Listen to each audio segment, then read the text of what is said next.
It's watermelon time. That's what y'all like, man. I said boom, boom, boom, boom, boom, boom, boom. It's watermelon time. I said boom, boom, boom, boom, boom, boom, boom. It's watermelon time. I said boom, boom, boom, boom, boom, boom, boom. It's watermelon time. I said boom, boom, boom, boom, boom, boom. The fruit-based love. There it is. Muerto Mario. Marion and all the other plant-based, vegan, Oh, spiritual, enlightened, healthy people out there. that is.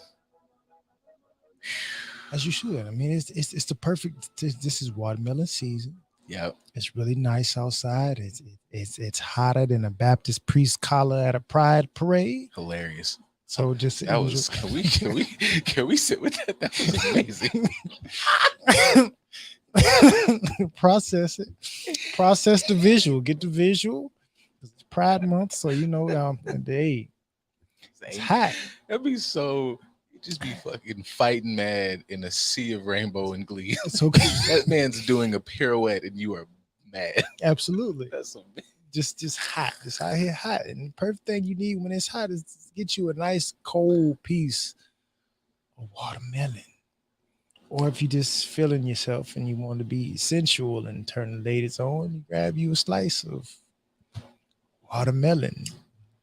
If you sinking in your performance and you need Jesus. intra workout activities and carbohydrates and sugars, you grab you a piece of. Do we all know how aphrodisiacs are supposed to work? Has anybody gone over that? Like, just what, like, Feel free to do that for the people. like, you just gotta eat them, man. Like, it's not like there's nothing that says you have to fuck the food before you like that. There's nowhere in the literature where it's like you have to have intercourse with the food, then do it. You just eat it and it just does stuff. Like, watermelon does do things to, like, does help in that area. But you just gotta eat it like Right. part of your diet. Not even that. I'm glad you put in a part of your diet. You have to do it more than once. Yeah, you don't like eat it just prior to sex. And then you're like, yeah, harder. like watermelon and like fucking just raw. It's just turn into like spinach for your No, penis. That's watermelon is not like Talata feel. Y'all are hilarious, yo. It's not. This is between that and like the same way I like, dudes be like, I can't believe these women. I'm like, but you set the precedent that's cool. It's like, that's corny, but it's like somewhere in that very crowd, there was a woman who was like, oh my God. Like girl on the front seat of the 5 Heartbeats. I want to know what do y'all do when your homegirl is like losing her shit with a nigga, like a nigga's eating watermelon? Like, what do women do when like their homegirls like engage in corny shit or like look at, because like as a dude you're supposed to like check your mans. Like, what do you do? Like, why does that happen? No, I mean, think of what do you go through if some chick is whatever, I don't know, she's eating on a popsicle or a lollipop or something, he's just like, do you sit there and look at him? Do you address it? Do you just let him have his moment? Like, how would you handle that? I'm absolute friend that makes fun of you in the moment. Like, I might not like blast you so like everybody hears you, but if I see a chick like just annihilating a popsicle and this nigga's like, nah, what are you doing? What are you doing? Like, what you doing? What's wrong with you? You're grown. If we woke up, what was that movie? Like whatever, where she switched ages with her mom. I'm like, hey man, if we were like 12, like, oh yeah, fucking lose it. I've never had my dick. It's like, yeah, like that's in my mind, that's head. But as an adult, come on, G. Like, even if your thought goes there, like I can We all make glizzy jokes. I'm gonna make a joke. But like if I see a nigga like losing it, like really like, oh my god, nigga, I'm finna call the police. What's wrong with you? Like, do we get like get help? Flag on the play. Yeah, what's wrong Flag on with the play. you? Something's wrong. Hey man, why are we friends? Because you shouldn't be Yeah. responding this way. I'm a little alarmed. You see I'm how a she little- was eating that goddamn quiche? What? What? Like a sheet of bowl of oatmeal. Like that's a regular dish, my boy. if she was eating Keisha, then I would have a response. But to a quiche, no. I'm not. But yeah, I mean, hey, I'm Ariane. A lot of other plant-based brothers thought that that was going to be That the was wild. move. That was by far like at first I didn't even watch it the day. I just kept hearing the internet made me go watch it. I was alerted to the fact that it was going to take place, and in my mind, just looking at the flyer, I was like, nah. And I like all the artists that Yep. were on there, but something in my mind said, nah, I'm not gonna. Something's going to go wildly awry, and There's it did. there's something to be said about, I'm not saying you have to whatever, but there's something to be said about like, maybe just like, hone it, or just focus or just, play your cards right. I feel like even if it was played as like a, like when some of the rappers, like, if you don't know your words, you just like, you just drop your hits back to back and, you get the crowd going. But like, words, fucking Mario, man, if we make this like a competition of like vocal ability, I ain't gonna lie, man, he flipped the script because I'm not gonna say like Omarion don't got hits, but it's just like, yeah, we're gonna make this a singing competition though, like, and then shit just went left. You have to read the room. Yeah. Know when to hold them. Know when to fold them. Yeah, and it is, I don't know, man. It is something too about like that idea of, even though this is entertainment, nobody's like getting into it, but like, you just don't poke the bear unless you are said prepared for said bear to lose it. Cause initially, obviously, you have your stuff in the back pocket of like, I'll meet you where you're at. And as soon as that nigga said whenever they started out, now I was like, holy shit, like Mario said, oh, I'm ready to go that way. I'm like, and Because meet you. he knows his lane. Omarion covered himself in salmon and honey and poked the bear and said, "Ain't nothing gonna happen to me." All right. Well, I think.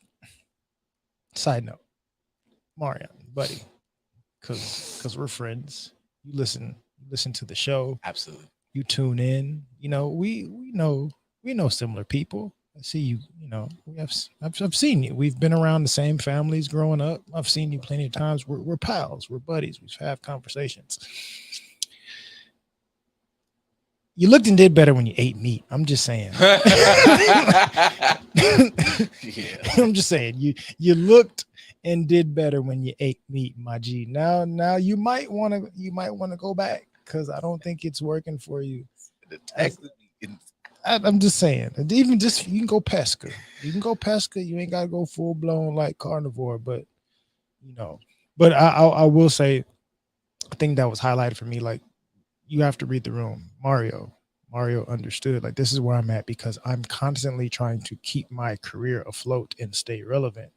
All the rest of y'all been chilling and doing reality TV shows and all this other. You haven't been focused on music like I've been focused on music. All he did was shift the narrative to something that was in his wheelhouse, and these dum-dums were like, yeah, I can do that, and had the nerve to be like, I didn't watch it, but I saw Tank on stage and I saw his disgust. Yeah, he came out at one point because I know like him and obviously like people who you don't know, like, Tank has just like been in it throughout music. So there's songs like he was background on or songs he wrote on.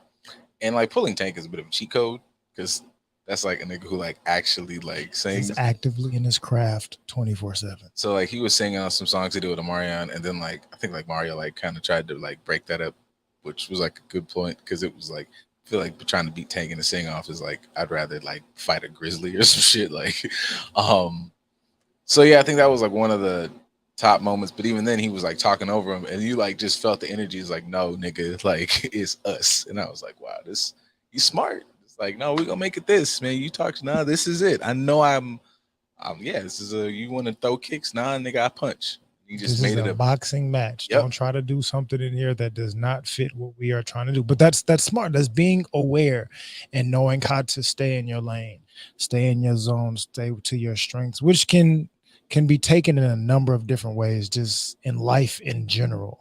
Figuring out ways to stay within your pocket and not getting out of it because you are provoked to do so. I will say days later, I still might have to stand with Vince Staples in the fact that Ray J is somehow still undefeated. Absolutely. Like Ray J went up there and obviously sang how he sang, He but talked. I didn't he sang? he I yeah thought he just he talked. talked and garbled over, but it won. I want to say he made like kind of a great point when it was like this is sponsored by Raycon, and secondly, when he does the interviews after, he won me back because he wasn't pretending like it was. He was like, yeah, man, I just yeah. That nigga immediately went on Joe Budden the next day. It was like, yeah, it wasn't that. And I'm like, God, this nigga's amazing, yo. Like, this nigga's funny as shit. Like, in one, it's like, okay, if I might have lost in the singing, but I'm entertaining as shit. I'm funny. Y'all like me. And I'm like, God, this is likable nigga. Ray J ain't never took an L. No, because That he shit's funny. he knows how to, his pocket is business, and he's gonna figure out how to put himself back in some sort of conversation business wise. Because I mean, he has the college hill thing that he's on as well. I haven't watched Man. that, but I've seen the flyers and posters and all that stuff. So it's like, yeah, people are talking about me, and then I can navigate you to I'm an entertain. I entertain. Were you not entertained? Pretty much. Like, musically, Be entertained by this as well. yeah, musically, beat down. But the rest of it, that nigga's funny. That's a funny dude. I mean, he had Brandy kind of That have his yeah. back at the awards, I guess. I mean, word to siblings, link up. But Hey, that must be yeah. That was. But I guess nah. Take that back. You work within your talent field because like all I will say absolutely. like Brandy can obviously is like one of the voices, but Ray J is just an entertaining dude. Like it could be all BS, but I find him funny. He's stereotypical Carson nigga to It's funny. Like, yeah, like, for the Carson nigga's funny. Like yeah, me. Y'all, he's funny. I know you're not trying to be, but you're funny. Yeah. And I'm gonna laugh.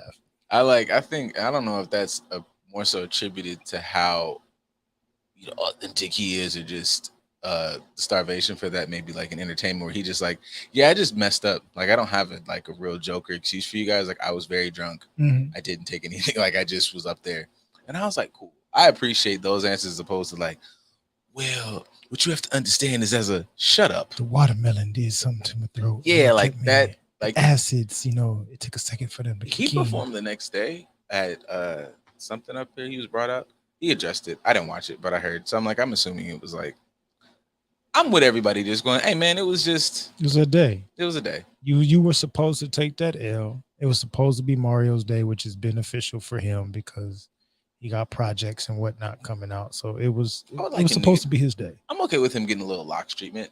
Just like kind of gives you some flair. Absolutely. And even though I just feel like it's sprinkling back to locks, I mean disrespectful, but I digress. Because I was listening to Jadakiss like this week and I was just like, what are y'all talking about? Like where have y'all been? Under a rock. Crazy. For a good amount of time. I mean, you gotta from Jadakiss till the present day, had lots of Soulja Boy-esque artists come and go that have for some reason overshadowed those types of talents. So yeah, they've just been there's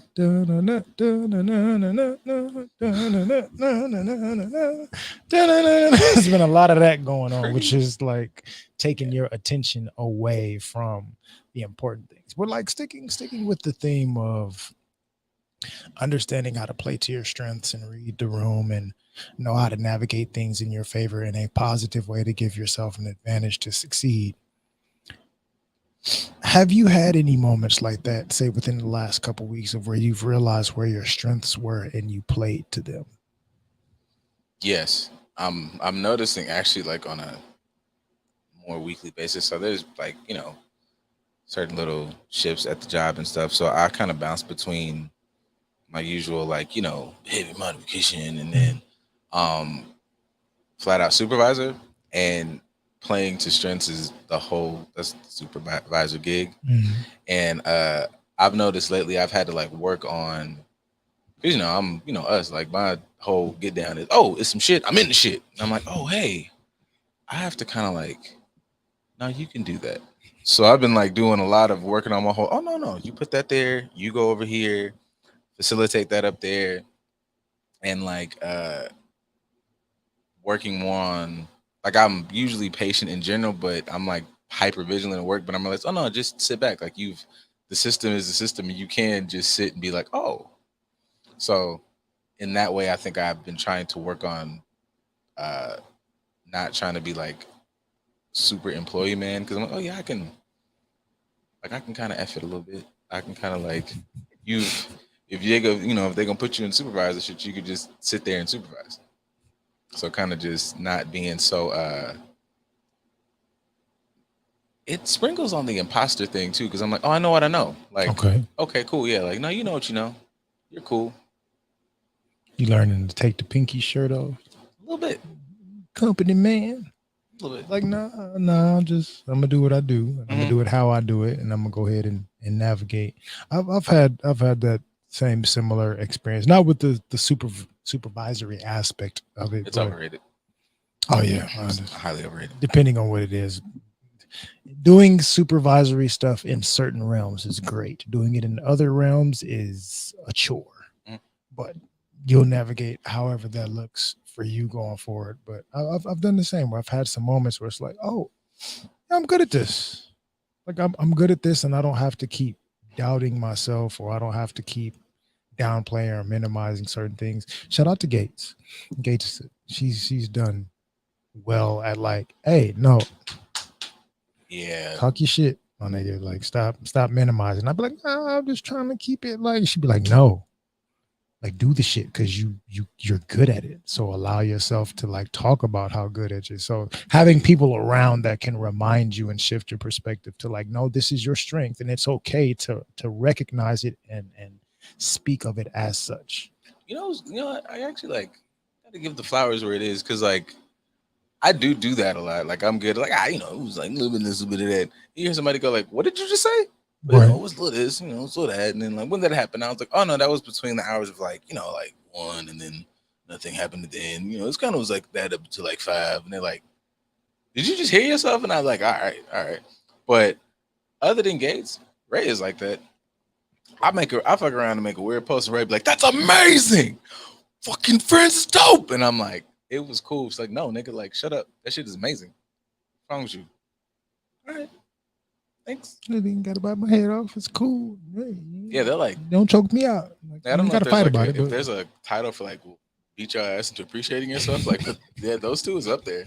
And like my mom, like, I mean, mom is different. You kind of, I won't say you expect that out of mom, but mom is going to do some aspect of that in the midst of, she bust your balls in one way and bust your balls in another way, all within the same 5 minutes. yeah, very two hammer Thor.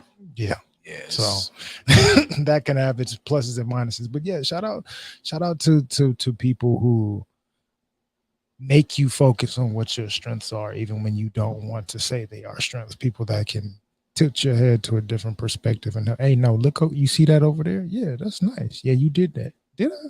Yeah, you did that. So stop fucking acting like you ain't what you is. I will say I do a lot of like fluctuating with in general with my thoughts, trying to figure out where they come from. Right. I do realize some of that stems from I don't like arrogant people. I realize a lot of my confrontations with it's not even like a gender thing. I don't like arrogant women, and I've had talks, conversations with arrogant men.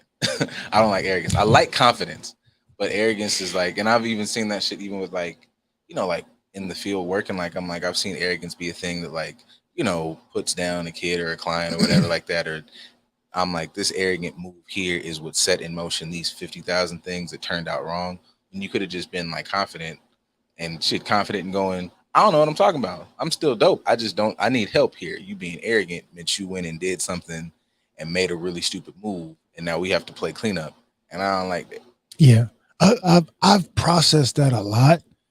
My late 20s and through my 30s so far of how like my disdain for arrogant people and loud people has shaped how I present or have presented throughout my entire life. Like For those that, you know, you talk to me in person or you know me in person or you listen to the show, like I'm sure my voice can sound different than this, but I've been so used to talking low and talking a certain way for most of my life because I didn't want to be like all the other loud people that annoyed me. It's like I wanted so much to not be like this that I conditioned myself to be a different way. And I dove into that and I was like, damn, there's a lot of different characteristics that help shape me that are based in me not wanting to be a particular stereotype or a particular type of way. And that's why I approach myself in the same way, in good and bad ways.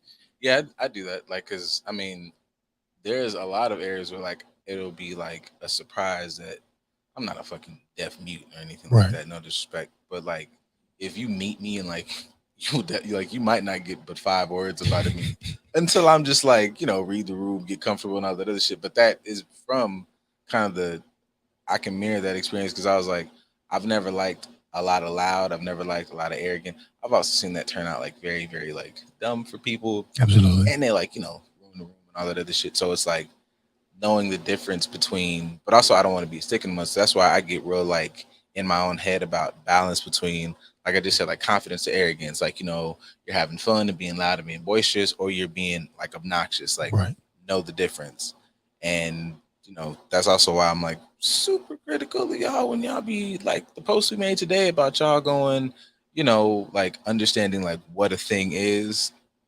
Balance is like a almost I'm crippled by balance at this point in my life. But it was like like those like the things you posted earlier where somebody will say some shit about like they're vibrating at a higher level and that's why stuff is moving off you. That's potentially why stuff is moving off you. Stuff could also be moving away from you because you're a dickhead. Like you're not vibrating higher, but we'll get there. But Yeah, we'll because it may not even be you vibrating higher, may be what you tell yourself to deflect from paying attention to the real thing. But we'll dive into that a little bit more. You know what's actually what I've thought about sticking with that topic? Introverted and extroverted. Like I'm introverted by condition. I've had this conversation with people before, a number of different reasons. I'm not an introvert by nature. I'm an introvert by condition and circumstance. Hmm. So like I've seen so many things with extroverts or had so many experiences with extroverts that can be a negative or whatever the case is that I've conditioned myself to be the opposite, which is an introvert. Because I can have plenty of extroverted moments. There's plenty of people that, depending on when they're around me or how they meet me, they're like, oh, I never would have guessed that about you. You're so expressive. You're so this. You're personable. This, that, and the other, blah, blah. And it's like, yeah, but I also have this side of me that like I've conditioned into existence, which is I don't like you. I wonder because like I think I sometimes ride so hard in the realm of like it's just who I am. But I think I never thought there is like conditions or things that have happened that made me go, I don't like that. I don't like how that turned out. I don't like how that person acts. I don't like what that presents as. Mm-hmm. And I've even with the soft or soft spoken or like calm demeanor or whatever, I don't like getting talked to crazy. So I'm very like I'm wildly conscious of how like I talk to others because I'm like, you talk crazy to somebody, like I know I'll tear the roof off. So I'm like, I know I talk to you cool. So like when it gets dumb, you was talking crazy. So like I'm cool with you kind of deserved it. Yeah, I'm cool with popping my top. Like that's usually how I've been trying to run it. It isn't a fail safe move, but in my mind I'm like, I talk, but I feel like sometimes that sets the stage for you get a little tried. You tried a little bit, a little too much, because it's like, hey, that wasn't a moment for you to like, push the line. That was a moment for you to respect, like, hey, that was probably a statement that somebody could have lifted the roof. They didn't do that. Thanks.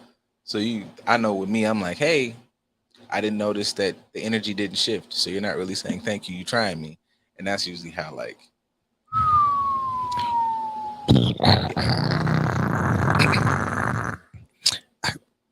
Speaking of conditioning, right? Next week, I believe it's next Monday, right? Next Monday is the fourth. Oh, America. Fuck yeah! Like I've holidays, not even just that holiday, but a lot of holidays. As I've gotten older, I've realized how we were conditioned to accept them or approach them in certain ways. And I've allowed myself in the last, let's say 7 years, 5 to 7 years, to like, I don't want to approach these holidays in that capacity anymore. So like, even like I shared a certain post of someone saying like, hey, this year for the 4th, we're not supporting none, we're not buying none, we're not participating in none of this stuff. Like, we got to take a stance as a community, this, that, and the other. And I was like, I resonate with that, because I ain't really, when it comes to the 4th and a lot of other holidays, 4th, Christmas, Thanksgiving, a lot of stuff, people just like, you don't like holiday? No, I don't, because I've had this level of conditioning in this area, and I processed that, and I never battled against it. But now I'm like, no, I'm gonna let myself express the fact that I don't rock with it, and these are the reasons. See if I can slide this out in a minute. You can. You got it. I was having a conversation like around like holidays, and it was like how, you know, you talk to your parents, and like certain holidays used to smack. You used to be able to, you know, go to Uncle's house, people come to your house, like it'd be a barbecue, be this, that, and the third. And a lot of us don't have houses. Right. A lot of us don't have the resources that our parents had and generations before. And it made me think, like, as even when I saw that post, is like that also, besides just devil white ass holiday, it just makes you think like this holiday is not hitting like it used to because I don't have the resources. Byproduct of how you all have like delved out how this, you know, how our country and how our economy and how all these other things work. So no, I'm not really super big on celebrating the day for the country when, as a resident of said country, y'all have not really been, it's so many balls been dropped everywhere. It's tea bags all across the world. Everywhere. You want us to celebrate this country's independence and freedom, and you just took away independence and freedom when it comes to abortion rights. That shit is like, like, you want me to celebrate this? What you want me to celebrate? Yeah, the more you think about it, like that shit sounds like, you know, when people have like, you know, we'd never turn into like Mad Max in the Thunderdome or Skynet or whatever. It's like, hey man, this is how it starts. When you watch the crazy movies, for a motherfucker like me, like it was in 2022 with the overturning of Roe v. Wade, and then like 30 years down the line, it's like we riding dinosaurs with fucking like stabby things. Is like, what? Oh, commercials. Every 30 time. years down the line, it's like we riding dinosaurs with fucking like stabby things. Is like, what? Oh, commercials.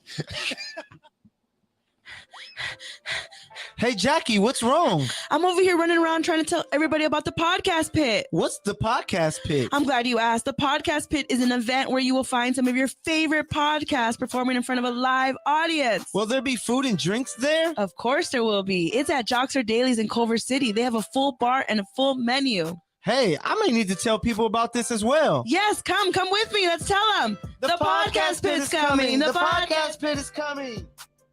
Jones, also known as Zach, the original Black Ranger. Hey, and make sure you're checking out TGN Radio. Hey. Peace, family, brother Reezus. I'm here. You already know I'm checking in with TGN Radio, Black owned, so you already know that's where I'm at. Tap in. Are you looking to buy a home? Are you looking to sell your home? If your answer is yes, call the Walker Group at 310-421-6464. With over 18 years experience, the Walker Group has serviced clients throughout Southern California with their real estate need. Let us be of service to you as well. Once again, call the Walker Group at 310-421-6464 or visit our website at www.exprealty.com. Once again, that's www.exprealty.com. Hey there, business owners. Don't miss our limited time offer. Advertise on the Good News Radio as low as $2 per commercial slot. That's right. Promote your business up to 4 times a day, every day for a month on live radio. If you're interested, email us at contact@tgnradio.net. Once again, that's contact@tgnradio.net. Fee fi, fo fum. You already know what that means. We're live from the den. Devontae Green, proud founder and CEO of the Giants Den, also co-host Live from the Den. Yes, indeed. Danny Crumble, co-founder of the Giants Den, also co-host from Live from the Den. Excited to engage in these conversations. Yes, leadership, self-improvement, real conversations that Black men have or need to be having. Tune in Monday nights, 7:30. TGN Talk. And it's only one way to end this powerfully. 1, 2, 3. Salute. Hey, my name is Jasmine Sweets, and I'm so excited to be bringing you The Sweet Spot on TGN Vibes, Good Vibes, and R&B. Playing the old school, new school, and in between. I'm coming to you this summer. Stay tuned. Sundays just got sweeter. The Hub Radio presents First Sundays Open Mic, hosted by Hub City Dre, DJ Gamma Ray, and the First Sundays Band. They're inviting all singers, rappers, comedians, and poets to show up and show out. Sign-ups begin at 6 p.m. Sundays Open Mic will take place every first Sunday of the month. It's just $10 before 8 p.m. and $20 after, so arrive early. The address is 1135 East Compton Boulevard. That's 1135 East Compton Boulevard in Compton, California. For more information, follow them on IG at First Sundays Open Mic. ¿Qué pasó?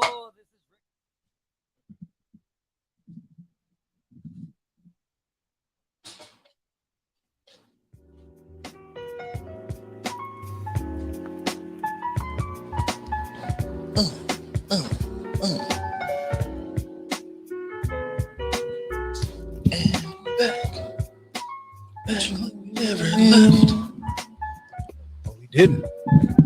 We were here the whole time through all the ads and commercials. Supporters of TGN Radio, supporters of this here radio show, supporters of all these melanated entertainment. Could be you if you've got a business. You're not supposed to laugh when you're presenting it. A message. Take two. Let's go. But it could be you if you have a business. If your friend got a business, tell them, can you? It's here. You got to alter the camera. Oh, well. You got to tilt it. Y'all see it. Y'all used to seeing it. Pretty much. Y'all there. You can. Boom. Y'all came. But there's contact stuff. There's websites. There's emails. There's Instagrams. There's Twitters. Anything that you would like to promote. It doesn't have to be just be a business. We had one of the commercials live from the Den. So Giants Den had a mental health wellness retreat or summit this weekend that I was able to be a part of and speak at, that they wanted to promote that. I'm sure they talked about it on their show, but say for instance, if you have something in that regard, that's on here on TGN. We do so much. We do a lot of stuff. I'm assisting Gates. Gates has a mental health program that she's doing for young boys in Compton. I'm one of the mental health therapists that will be assisting in that. She can probably promote that on her show, but if she wasn't on part of TGN, she can have that. That's something that was advertised here on the Good News as well. So it doesn't just have to be a business, but if you have something that you would like to promote and share with the people, this could be a wonderful place to share it. Just saying. The most wonderful.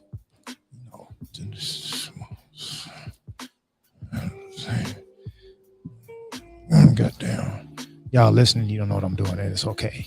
Could have been watching on YouTube, but you're listening on the app, which is just as important. So I appreciate you. I was just saying, blackness all day long. Yeah, that's right. It's a couple in there. Yeah, it's a few people. I'm feeling popular today. Good pooping on the nets, man.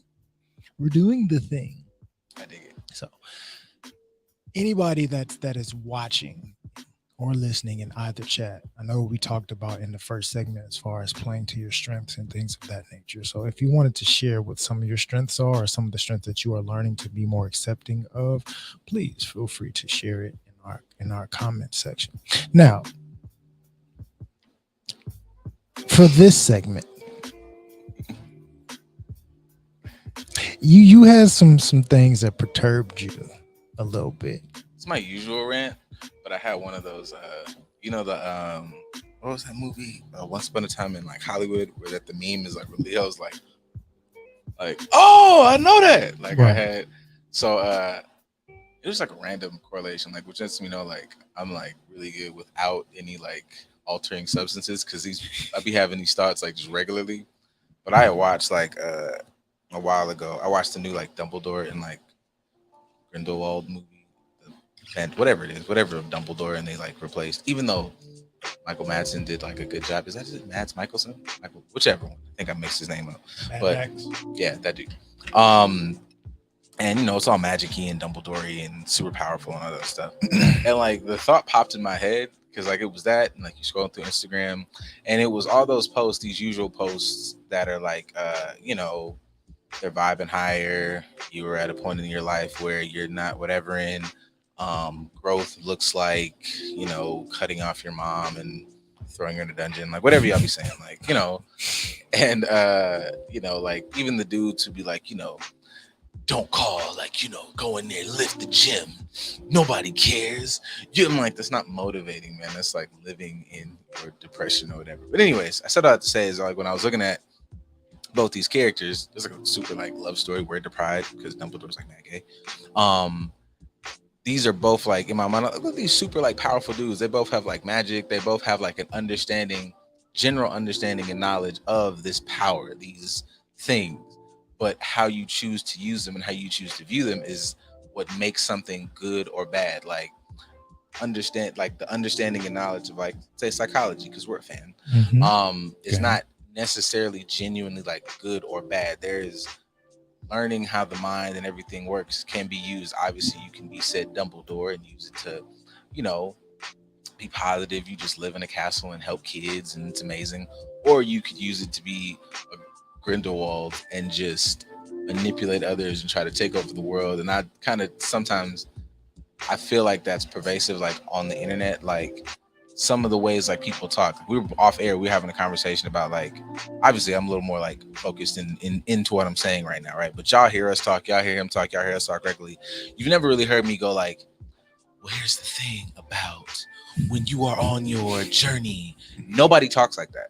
Like nobody, like it sounds like you're trying to act. I'm about to say nobody being genuine talks like that. Yeah. And so like when I'm looking at that, like that just was like the weird correlation to me. I was like, everybody has a general like is coming into a general understanding of some of these concepts, energy, spiritualities, but it was like y'all are using them in very dangerous ways. And that is clearly like I'll say something about that like every week, but that's becoming like my genuine thing, like more and more about like I don't like this. Especially as somebody who like I'm doing a lot of work, man. I want this shit to be good. Like I'm working my ass off in this field, and y'all are coming here with weird memes and then standing on those, and you'll have conversations with people and they'll like hit you with a concept, and it's like I know what that concept is. I know where you're going with that, but because of how the conversation is framed, of how that person has like perceived it and used it, they're taking a stance on this is what this is, and that's not what that is. They're, for the most part, from what I see a lot, is a lot of confirmation bias. Right. I have a thought and I went and found the idea that I can manipulate to confirm this thought.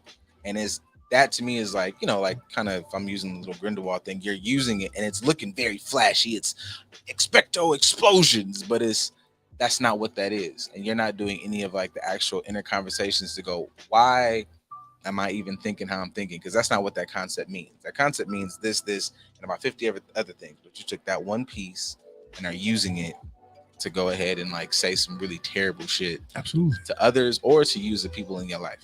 Selective justification. That is some nasty. I would seriously, like, I would just much rather you be like, just be a tyrant. I don't like Lex Luthor is annoying. I want you to be like salivate demon from the mouth. I want a doomsday. Right. Just knock it all over. So not them being a tyrant, because they're still being a tyrant. They're just trying to present it as if they're not a tyrant. They don't understand that they are being a tyrant. But you're saying more so, no, just lean into that. Lean into that and be the bad guy, because sometimes you just being honest and being the so-called bad guy, that still could have an important impact where people can understand the perspective that you're showing, but you also give yourself the ability to understand that more work needs to be done.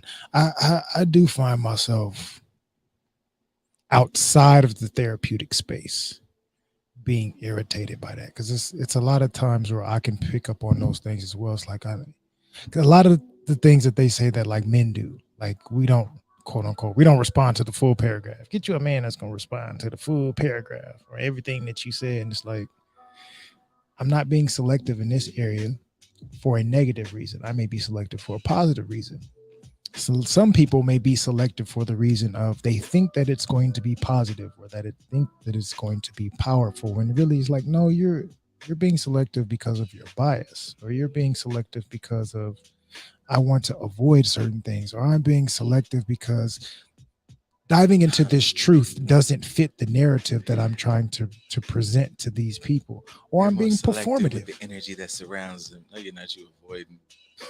Stuff. You're selecting the energy to be around you that's going to enable you to be how you're being right now instead of challenging you to be something different. Like I'm being affirming in my life, but I'm selectively affirming.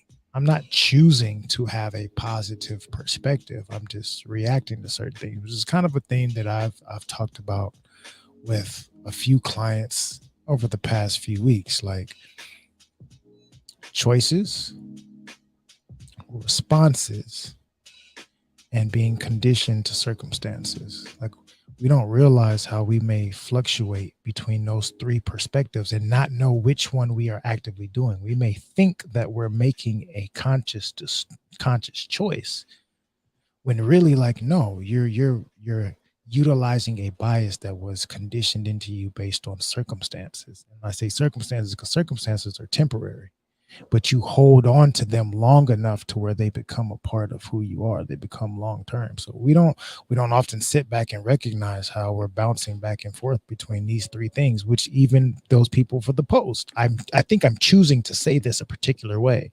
It's like, no, you have been conditioned to think that this is how you have to talk when you're talking about these topics or in this space. And you decide to put that out for the masses to ingest. And it's like, no, that's not how you should have approached that.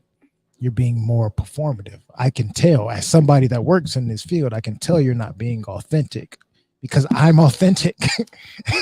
I notice, I can see the BS, but you are feeding into the BS thinking that you're not feeding into it because you're not used to consciously choosing. I do find myself having to do what you just said more about going like, nah, I know what I'm saying.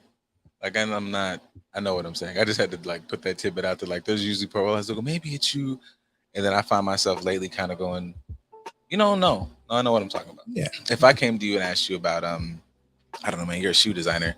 And you tell me, no, that's not how that fabric goes. You're well within your rights. I'm wilding because between the two of us, you know what you're talking about. Right. I can still find a way to make it go. I can still do something different. I can do something out of the box, but I'm aware that I'm doing something out of the box.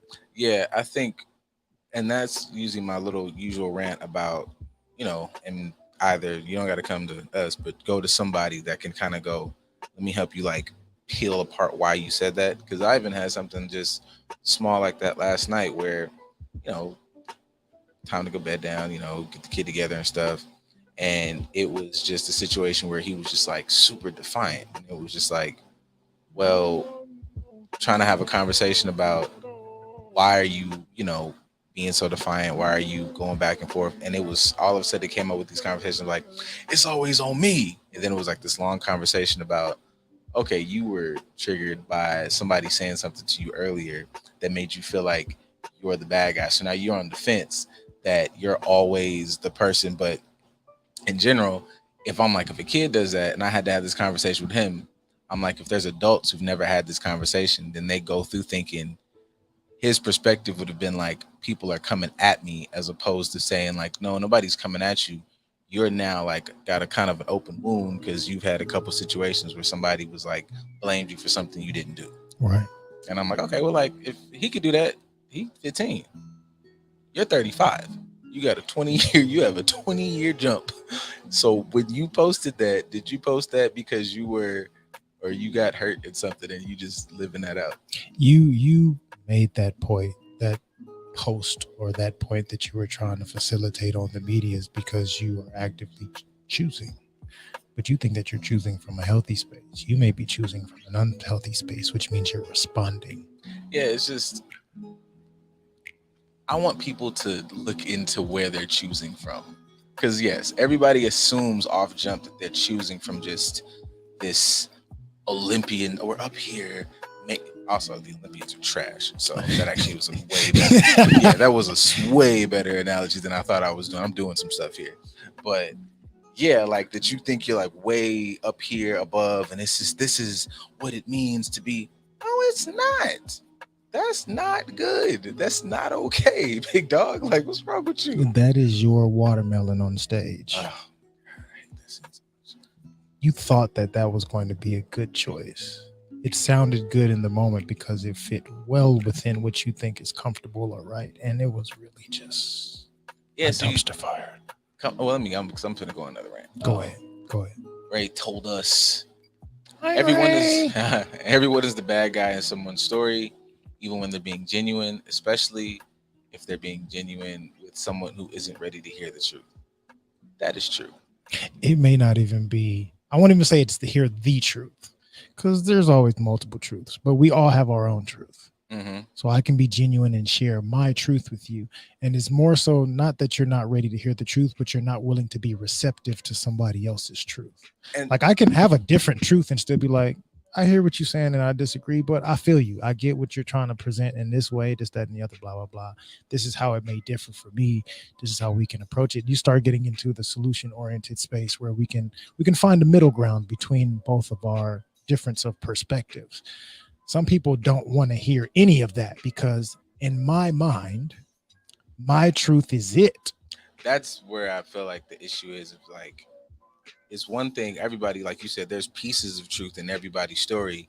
And that's where, if you're looking for the solution-based part, if you're looking to actually come to an understanding or better the situation, you have to concede that something in what you said is wrong, off, misunderstood, misinterpret anything.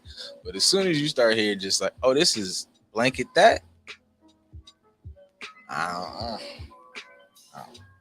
like if there's no, like if there's not enough, you know, like as you said, you start listening to bits and pieces of the conversation, and I'm hyper like sensitive to that shit as I get older and as I get more into this. Is like, hey, this has been like, y'all been having a conversation for like 10 minutes.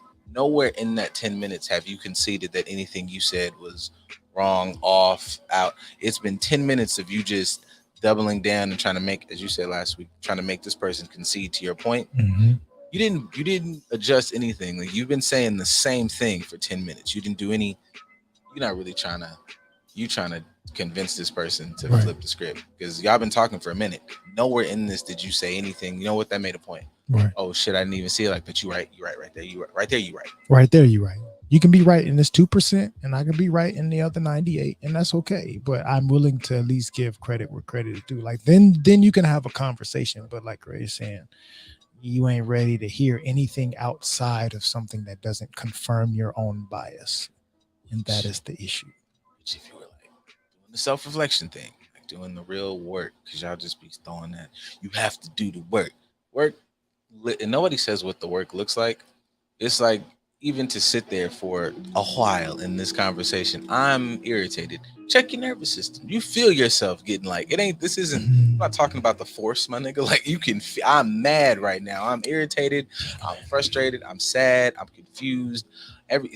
Stuff is hitting, other synapses is hitting right now. Even to do that little somatic, you can feel that. Mm-hmm. You can do that work. You can feel yourself going, okay, why? Hang on, stop talking real quick. Just, you can probably call this person 15 motherfuckers. You can tell them stop talking real quick. I got mad when you said this. I got irritated about that. That correlated to that. That made me feel like that. Now you figuring out what the problem is. So you can come to us. But that's what that is, as opposed to they just aren't speaking in a way that's affirming. Shut up. So you mean that's not the energy that people are talking about that they feel? I have no idea what the fuck it is. I'm sorry, I'm supposed to be like you just, and it sounds like it just. I'll be trying not to sound like arrogant or like, I didn't like your energy. It's like, no, you didn't like the way that I didn't confirm whatever your bias was. I'm speaking in a different perspective. So you're assuming that I have negative energy towards this thing when I don't. I'm chilling. I just have a difference of opinion. Yeah. And then even that, like, even to, you could really break all this stuff then if you sit with yourself enough, or to the introvert gang. Because it's like, even you get mad that this person didn't whatever, you shouldn't have had a conversation with them, because you started out setting yourself up for failure, because you started out talking to that person under the guise that you were going to say something and they were going to say, oh, that makes sense. You gotta walk in with the conversation that somebody goes, and I go, hey, DC, that shirt is black, and you go, no. What you mean? Like, no, man, like, you should have just walked in with the assumption that we were gonna have an opposing opinion and then be cool with that. Y'all are weird.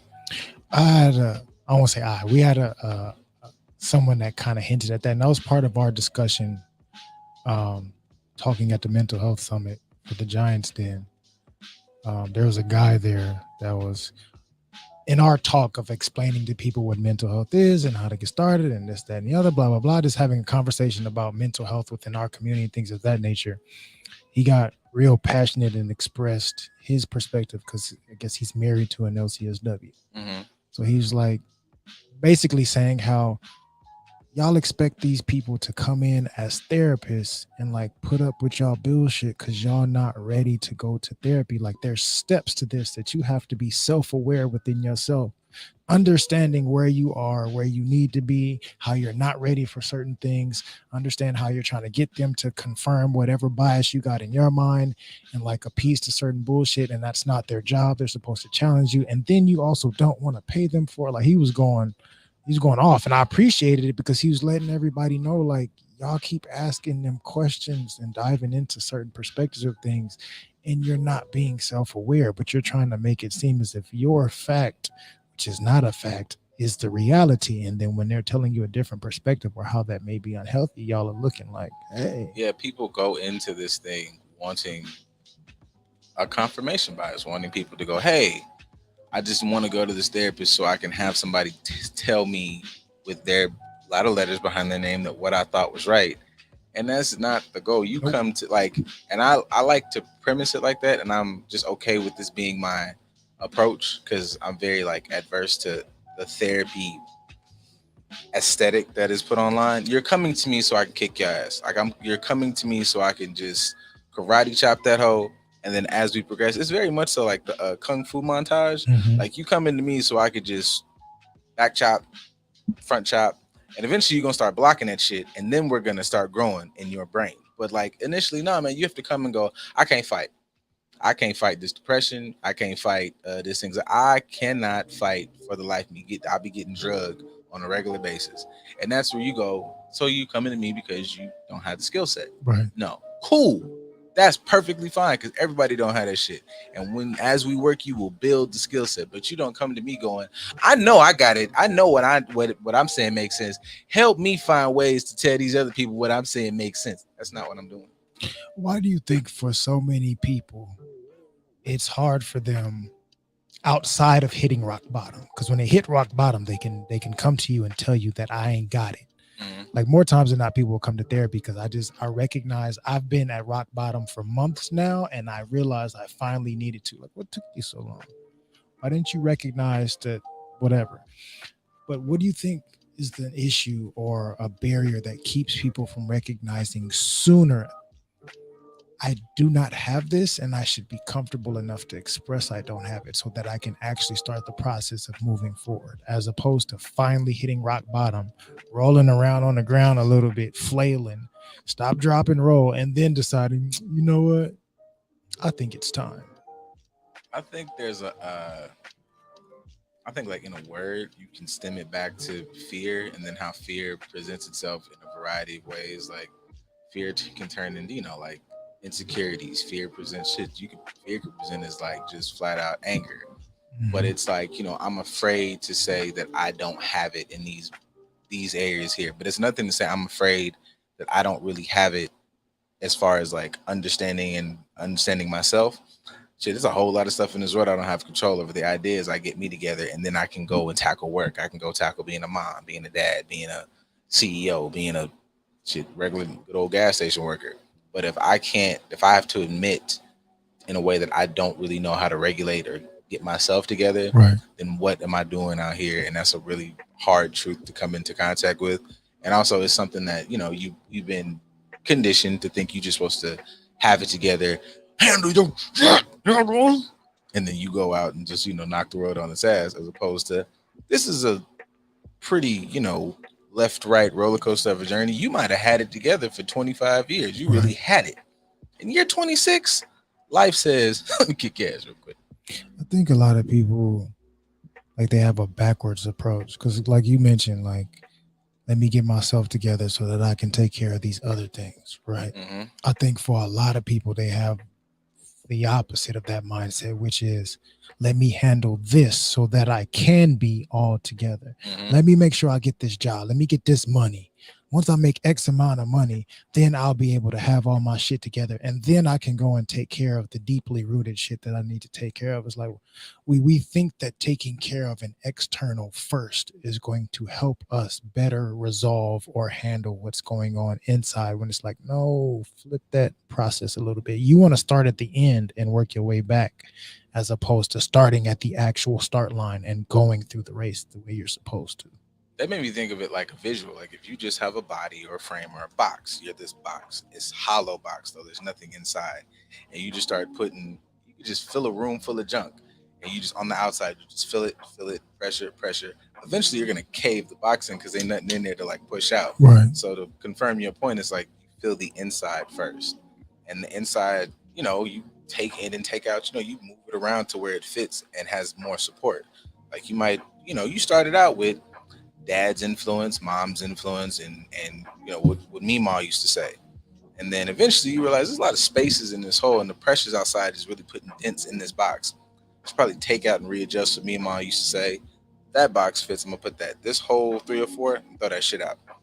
Then you start filling the box with new shit so it could fill out, and you could put 10 tons of shit on this box now. It won't fold, it won't crush. Some dents in this box that you need to hammer out before you even start using it. Mm-hmm. Let alone understanding how it fits or what its capacity is. Like the analogy that came to my mind is, say, baseball. So maybe not everybody understands sports references, but say for baseball, we should play that so much more. Sorry, we should. You get hit by a pitch, you got to take your base, right? Mm-hmm. So something comes that's not supposed to come that way. It hits you, it causes you pain, and you are awarded a start to a process. If your ass goes to third base first instead of first base, people are going to say something is wrong with you because you're starting this process backwards. That's not how this process is supposed to go. So for me, that's how I see it. Sometimes it's like you had a trauma, which is the ball flying at you and hitting you, as opposed to you being able to knock it out the park. And your response was to go the back way, the opposite way, to start your process. And it's not until you go from third to second to first back to home and somebody's like, you don't get no point for that. Why? Because you did this backwards. You got to go back to first and go the other way. Then you start your process, and now you feel like, oh, okay. Like James Earl Jones' Sandlot. Pow! Took my lights out. Oh, George! I knew George. The old junkyard nigga with a big ass dog and some kids playing in your backyard. Y'all went outside because you never started your process properly. But that's how it came to mind for me. We'll come back after these commercials and say some more wild mental healthy stuff. George, I knew George. The great Bambino.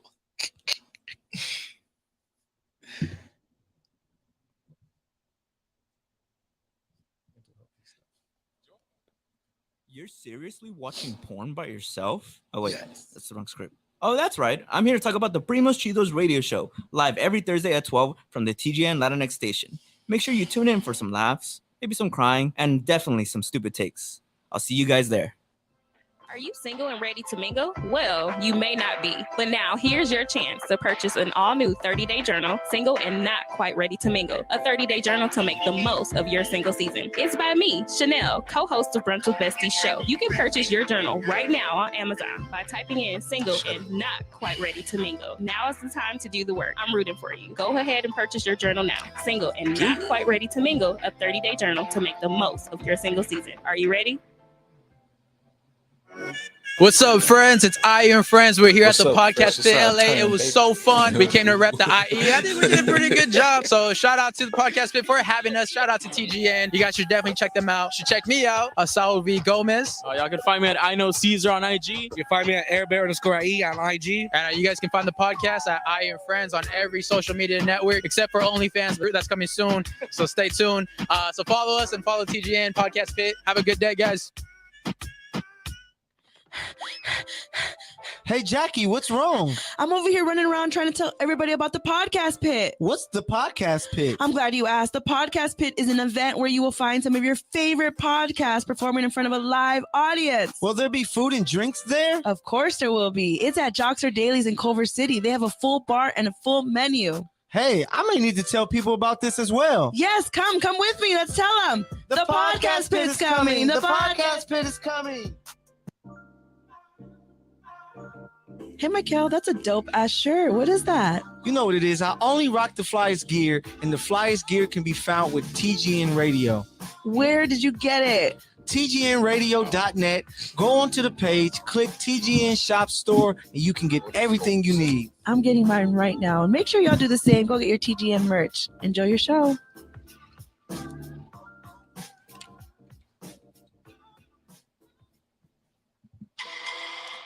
What's up, ladies and gentlemen? This is Alex Himes from Courtside Radio. We love to have you tuning in every Monday and Thursday at 6:30 p.m. right here on the Good News Radio Network. Don't forget to tune in every week, people. We'll see you then. Are you trying to buy a home, car, or make other investments and being discriminated against because of your credit score? At credit909.com, our professionals can help you remove judgments, student loans, child support, medical bills, and other erroneous and negative items on your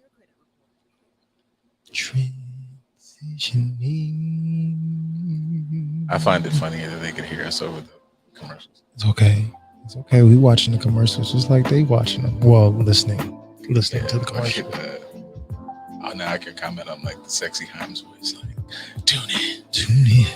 Hey, is that a thing? I don't want to mess up anybody's business, but I just thought like thinking about talking over the commercials, like a little commercial. You can have responses to commercials that could add more comedic effect to them. That's funny. We might have to do that sometimes. I know we had a couple comments in the chat before we continue on with this conversation.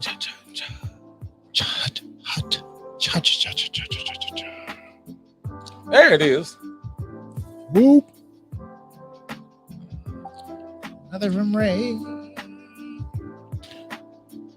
Therapy was genuinely the hardest, most terrifying thing I ever did when I first started years ago. The initial raw emotion was a lot to deal with. Big on a lot. But the important part, like years ago, that's the most profound thing for me. You're still with it years later. And although that thing was super, super, super uncomfortable for you and tough and a lot to navigate through, you started it and now you are able to withstand that I think a that's lot easier. I think that's a conversation that like people should like have about like therapy is not something that you do in like 3 weeks or 6 months. It can, I mean, if that's what your journey is, but it can be, but like it also can be, and there's nothing wrong with it. It can be the same way you get up. I like using the working out analogy. The same way I've been working out for years. And, if my brain, even if I'm just looking like my brain as a muscle or my mind is just, I might need just a therapist. You might not need to go to that person every week for years, but maybe, you need to do a month check-in. Like, hey, I'm feeling good. Things are great. Cool. Good talk, whatever. Some people might need to go continuously for years, for once a week, whatever it is. But like I think sometimes it is presented as like something you do a little bit, get it together, shake back, and get on out of here, coach. And it's not always like something that is supposed to fix what is broken. It is to better what's already there. Like, I don't go to the gym because my bicep is torn and I have to strengthen it. I go to maintain and make sure I increase the strength. So if my mindset and whatever is good, I go continuously to make it better, to do a check-in. All right, I'm still good. Therapist goes, you're still good. See you in a month. Even with that, though, which a lot of people may not understand, which is a great analogy for therapy in general, mental health in general, life in general, you're going there to maintain, right? And to increase and get better. When it comes to muscles, how do you get more muscle? How do you get them stronger? How do you build them? You tear it. So I'm going here with the intention of stressing myself out and tearing this thing that I want to improve. I'm not going in there saying like, I'm just going to come in here. I'm going to lay on this weight bench. I'm going to lay under this weight. And I ain't going to have to do nothing. It's going to make me be. I'm just coming here and take a 5-minute nap underneath each machine. And then I'm just going to miraculously get bigger just because I'm in this vicinity of this thing. No, I came here with the intention of putting myself under stress and duress with a positive intention from a positive perspective. And me being consistent with that is going to allow me the opportunity to have mastery. I talked to a client about that today as far as like different stages, right? So our favorite here. Getting comfortable with the uncomfortable. You recognize something is uncomfortable for you, but it's going to be beneficial for you, and you dive into that. You know that I know that I'm not going to be the biggest fan of this thing, but I know that I need to do it because I need a change. Mm-hmm. I'm used to doing this particular thing, and it has not worked out for me. It makes me uncomfortable to face it. And if me being comfortable not facing it ain't doing shit, then I need to do the opposite, which is get uncomfortable. So I'm going to get uncomfortable, get familiar with that shit. I'm going to be consistent in doing that on a regular basis. I'm going to allow myself to continuously make myself uncomfortable in positive ways and face these things that I deem uncomfortable until I become comfortable with them. Then I can transition to the third stage of mastery. Once I master doing this thing so much, it no longer becomes uncomfortable to me. Then I can go into stage 4, which is it becomes a part of who I am. It becomes a part of my normal being. It has integrated itself into my personality. It becomes me, it becomes one with me. So once I'm comfortable, I didn't really want to go to the gym because I get intimidated with fit people that go to the gym, but I finally got past that intimidation and I got in there. No grunting. Right. And I stayed consistent with it. I was a lunk. And I slammed the weights and had the alarm and all that other bullshit. But I was consistent with that for a year. And then after that year, I figured out that I mastered this thing. I've mastered it really well. And then it becomes a part of my lifestyle. It's a lifestyle change for me. Now the thing that I was intimidated or uncomfortable by, which was being a fit person, is now my identity. 1, 2, 3 years later, I am a fit person and I do it without even blinking. Like I'm at the gym, whether I feel like it or not, but I'm here because I understand the benefit of it. So shout out to you for understanding the benefit of getting past your discomfort and sticking with it and continuing to try to master whatever it is that you are working through to where now your process has become a functional, healthy, positive part of who you are. Kudos to you. Congratulations.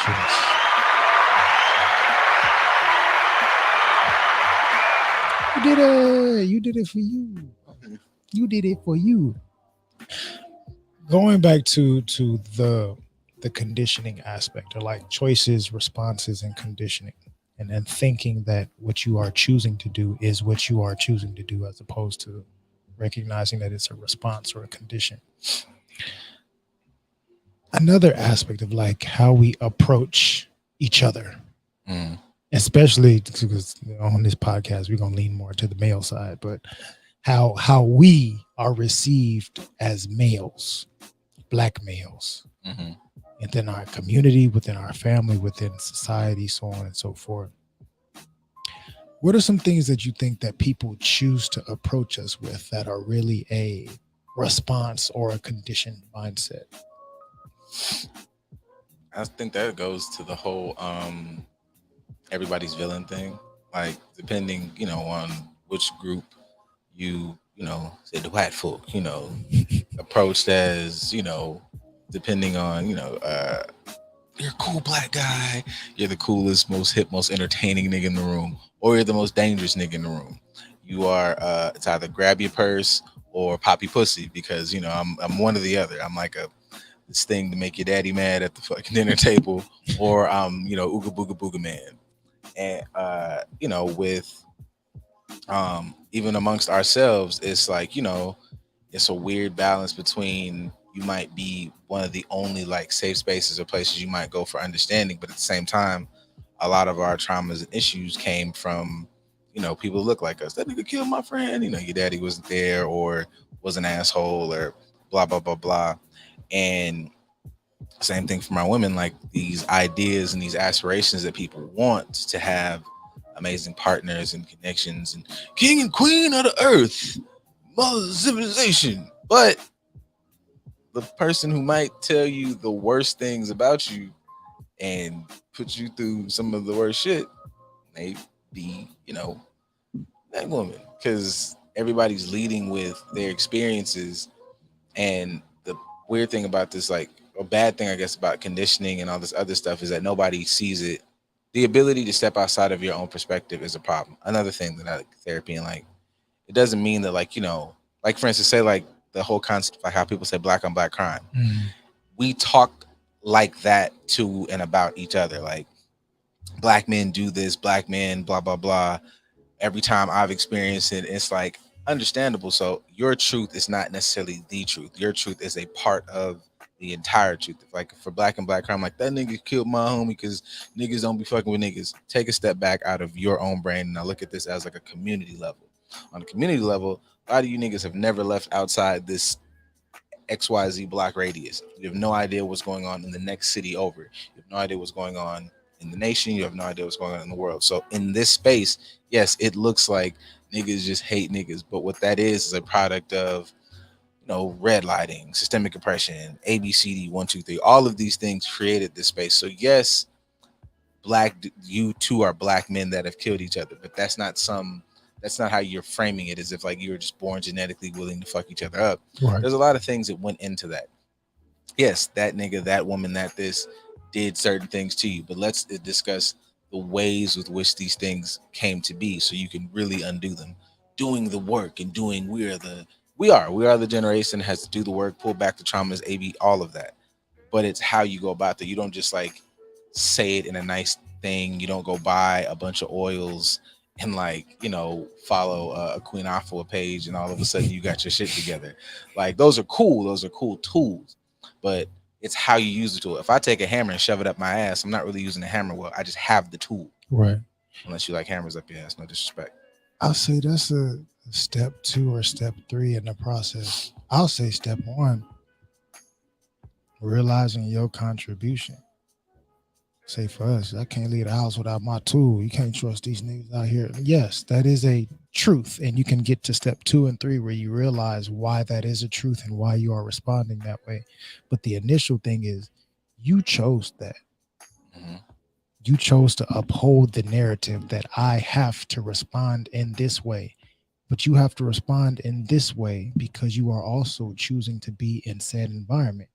You live in a certain life, so you got to walk out the house with your tool because you chose to be a part of this. These circumstances have been here. This framework for a certain lifestyle has been here. A student knows he has to take his books to school. Mm-hmm. He has to take his homework. He has to take his assignments. He knows that he has to take this because he is a part of this lifestyle. A football player knows he has to take his pads to practice, his cleats to practice because I am a part of this environment. And in order to participate in this environment, I have to do this. I'm making a conscious decision to participate. This is what I need, the tools. You're saying that this is a victim, you are a victim of circumstance and you have to respond in this way. No, you are choosing to respond in this way. This is a you thing. That is that. That will always be that, whether you participate or not. You are choosing to conform into this environment before that environment is conforming you.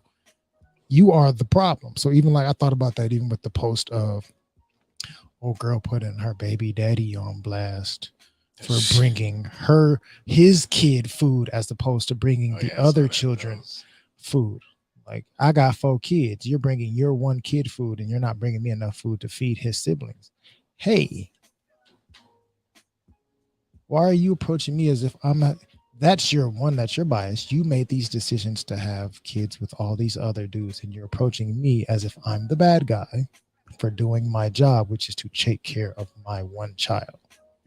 You didn't communicate this to me. You didn't communicate a need to me. You're not taking accountability for your other choices that do not affect me at all, but you're putting that on me because you don't want to step 1, look at yourself and realize how you have integrated into this environment and created this environment for yourself.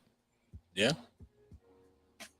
I think there needs to be like also, like I would say, okay, I use this heel of friendship as a stepping off point. I think you need people that, you know, even if you know, everybody can't get up and just go to therapy, but you need people and you need things or just habits in your life that I think gear you towards going to find answers elsewhere and looking for things like, if I'm having, you know, a conversation, everybody out there who is said man's friend, if there's a lane where he can go, what about that?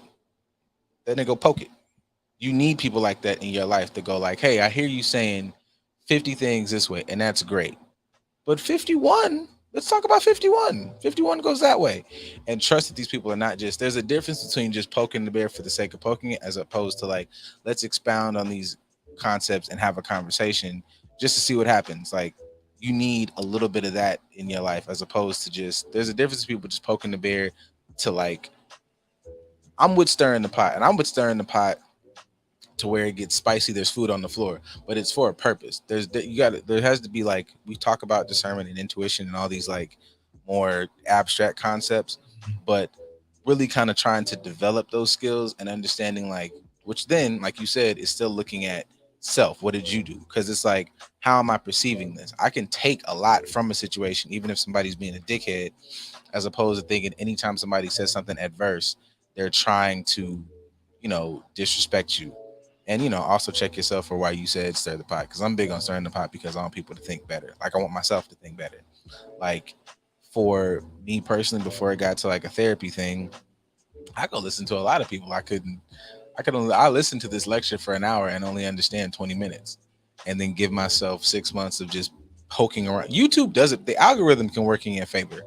I'm gonna find 5 or 6 different things about mental this, spiritual that, really the spiritual stuff, because you could figure out like some of the mental health stuff, but some of the stuff people be talking about is like outside of like just regular conversations, and you end up having you fall down a rabbit hole. This Dr. Sebi, then you fall down, it's John Himberkark, you fall down a hole, this Dr. whoever the fuck on metaphysics. And that to me is how you start playing with stuff that just, I don't know, man, you ain't got no sense. If you think to yourself, I ain't really got no sense, listen to it. Because I feel like for me, from my experience, that is how I've tried to get into a better space of like, all right, I can play with the idea that, I'm wrong, because it's like it's bigger than me. Word to Big Sean. Oh, we got comments, my bad. Oh, hey, but see, here we go. I like this one. Let's give names to people instead of generalizing. That makes sense. Like, that's you and Darrell. You and Ashley. That's not absolutely niggas.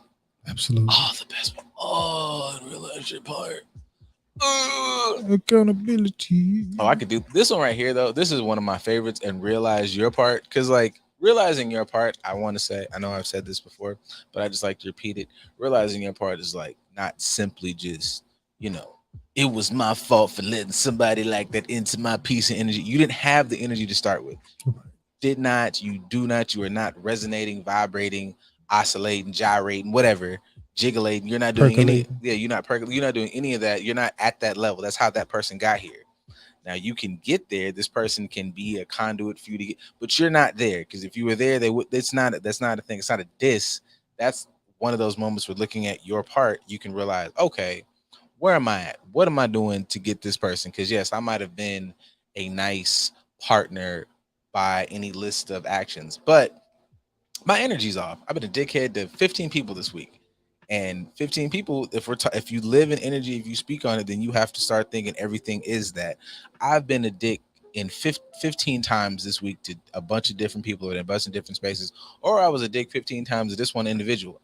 There's absolutely no way that I'm gonna escape the fucking fallout when it comes back on me. Right. Why are we fucking getting it? Because this. Or you were a dick to yourself that's where you're getting all those like abstract things. If you denied yourself, you were like denied your truth. Yeah, you probably should have checked, dog, or checked her on that, or said something about it.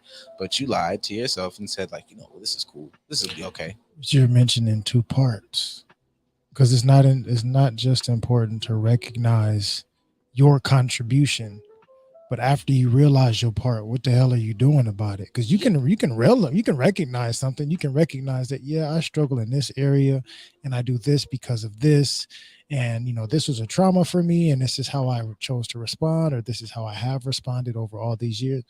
Great, but you stopped at step 1. You realized your contribution to this whole experience, and then you said, all right, I realized that that's enough. I don't have to do anything to fix it going forward. I have a correlation for personal, since I feel like sometimes that I'm gonna jump on myself. Absolutely. I'm supposed to jump on it. I'm gonna come back to jumping on because fuck yeah. But the idea, like we talked about earlier, about some of the imposter syndrome stuff, or some of the being quiet stuff, or some of the whatever, that sets the tone of avoiding some of these like more spicier conversations or in awkward interactions or the loud person or the dickhead dude over there. But that does potentially there's a line between keeping the peace, or there's a line between avoiding conflict and then creating a space for somebody to play with you.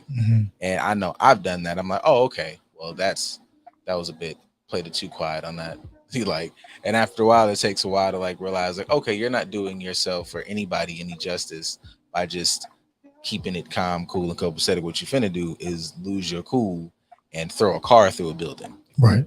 So, but those are situations where like, yeah, you could definitely say like this person, played you, but there was a way for you to, like how your mama say, you nip it in the bud the first time. You don't have to snap. You don't have to be rude. You be like, hey, I think that this is whatever. I think that this is, and be cognizant. I feel like that's a mindfulness thing of, damn, I got to say it like that. Yes, be cognizant of tone, delivery at all times, because then that becomes habit. And I can apply that shit to like how you do how I just said the somatic thing. If I'm that focused on how I talk, I can be that focused on how I plant my feet when I'm squatting in the gym. Like it has different layers. Your mind it's a mind. Like, come on. I mean, I think all of that can be applied to, say, the example of the McDonald's, whatever. Like, say he has been played by her before, which is why I'm no longer trusting of being in this space of being more supportive or vulnerable to you and your circumstances, because I don't trust you. Or I have to be accountable for my space.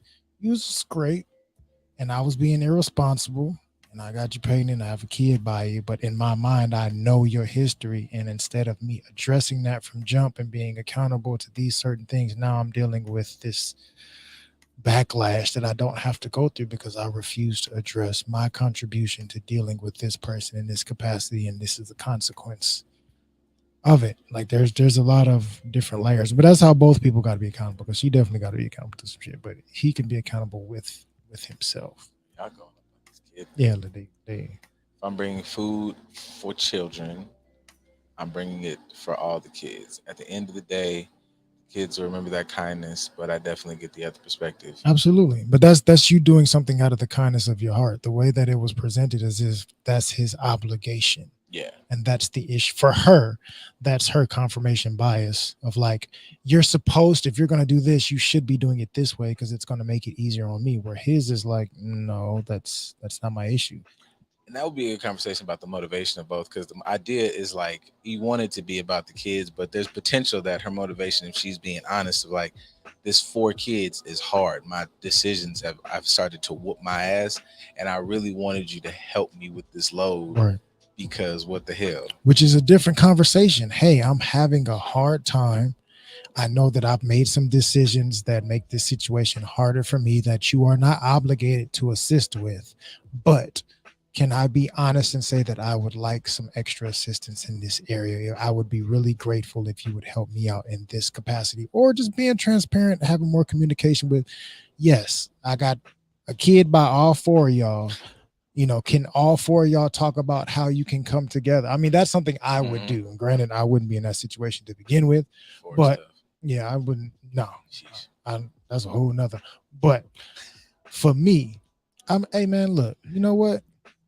Instead of me having to come and keep buying food for these kids that ain't mine because your other baby daddies are irresponsible, what's their number?